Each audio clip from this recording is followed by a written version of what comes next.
Now, ladies and gentlemen, we are joined by Ted Nugent. I don't need to really introduce him. Everybody knows who Ted Nugent is. But his latest book was a #1 New York Times bestseller, Ted Nugent, Red, White, and Blue.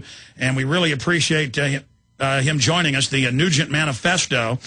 And he's also on tour right now. The website is tednugent.com. And Ted, it is great to have you here with us. Yeah, back at you, Alex. Greetings from the Nugent family and certainly the band and my crew and all my guides and outfitters and all my hunting and fishing and trapping and NRA blood brothers out there. We bring you a salute for staying true to logic, common sense, self-evident truth, and the American way. You're doing God's work, man. Thank you. Well, thank you, Ted. Before we get into all the things that are happening with Barry Soetoro, a.k.a. Barack Obama, the Arizona situation, before we get into all of that, the oil spill, you name it, tell us about the book that, of course, is a #1 New York Times bestseller, now coming out in paperback. Well, I wrote Ted, White, and Blue, the Nugent Manifesto, a few years ago as an ongoing attempt, and a successful one on my part, to raise hell, to actually have the audacity to participate in this sacred experiment in self-government. I believe, Alex, that what is in the pages of Ted, White, and Blue, the Nugent Manifesto, and certainly what you do on the radio every day, and what more and more people are waking up to the reality of,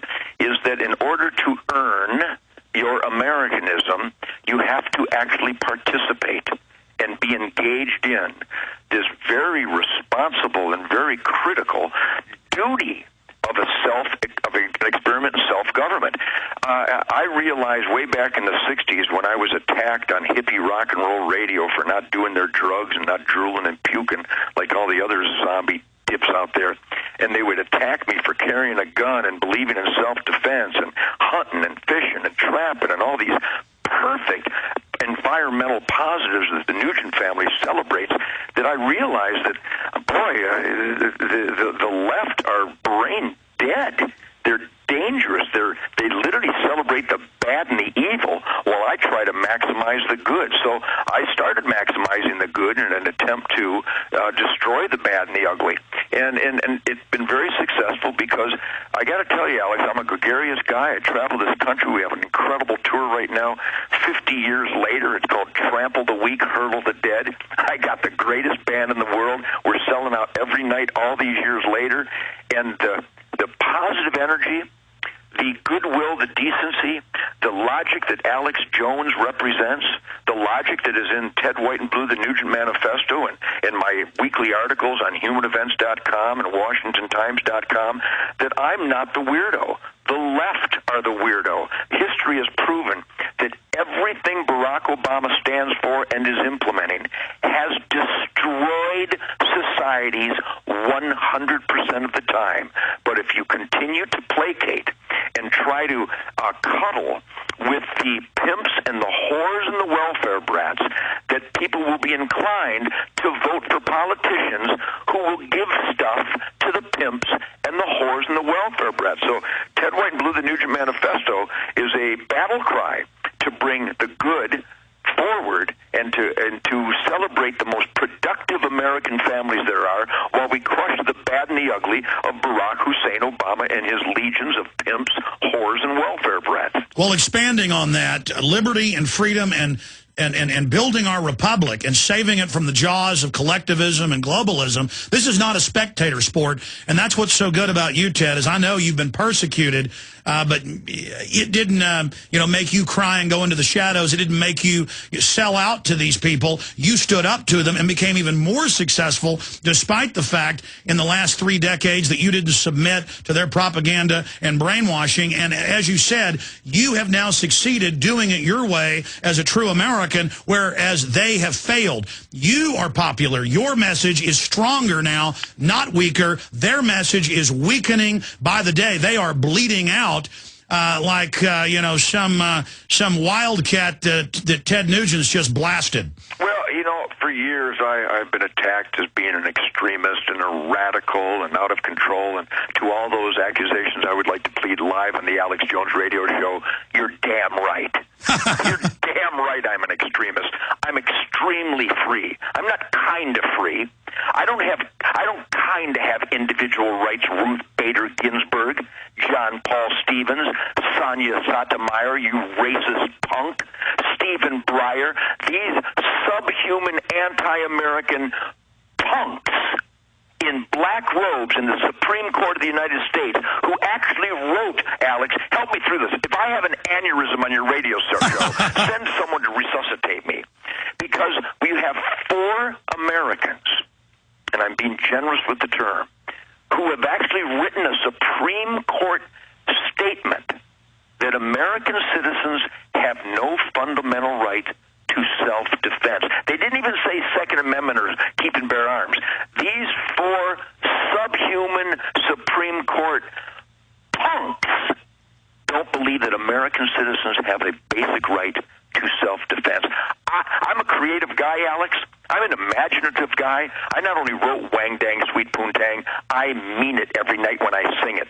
But my creative juices pale and come to a screeching halt trying to come up with something more offensive, more anti-human than 4 punk anti-justices on the Supreme Court who don't think American citizens have the right to self-defense. I recommend they dial 1-800-EAT-ME.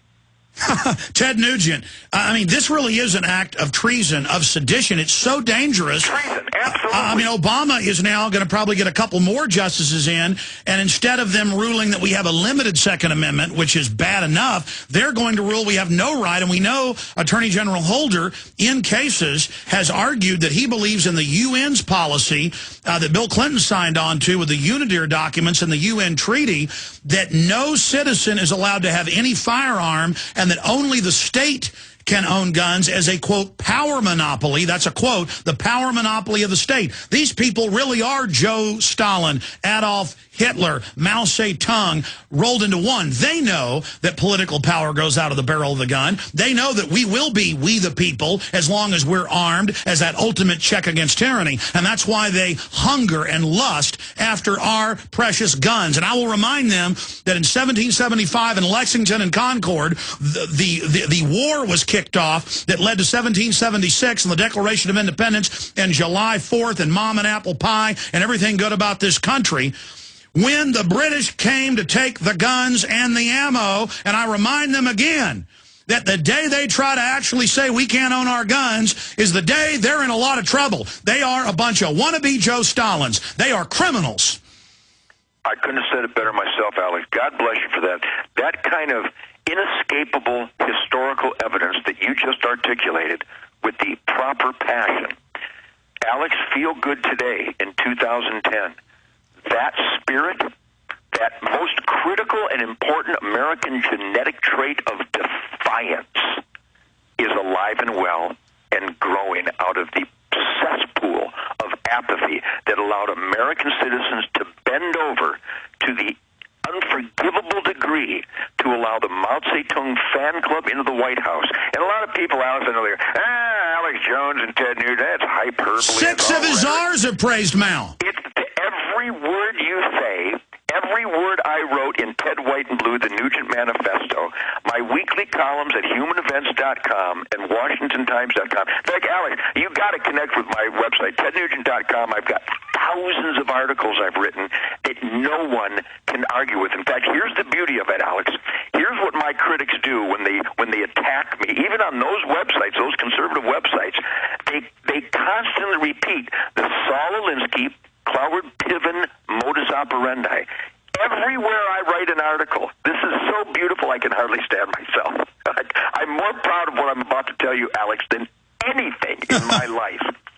Every time I stand up and write an article or speak or do interviews, the left goes berserk, and they call me a draft dodger. I did not dodge the draft. I had a 1Y deferment. They call me a child molester and a sex offender.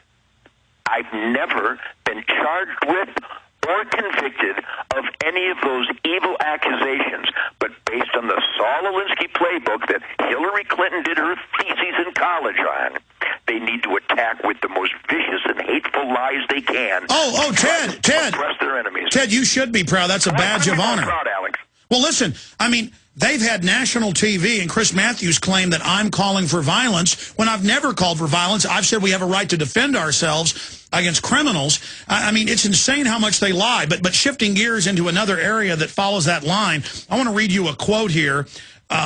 This is the definition of high treason: participating in a war against one's country, attempting to overthrow its government, spying on its military, its diplomats, or its secret services for a hostile foreign power. Now, what is it, by definition, to have Obama violate the 9th, 10th, and 11th Amendment? The 11th Amendment says the federal government cannot sue a state or an individual on behalf of a foreign power or state, and cannot sue an individual citizen on behalf of a foreign power, state, or individual.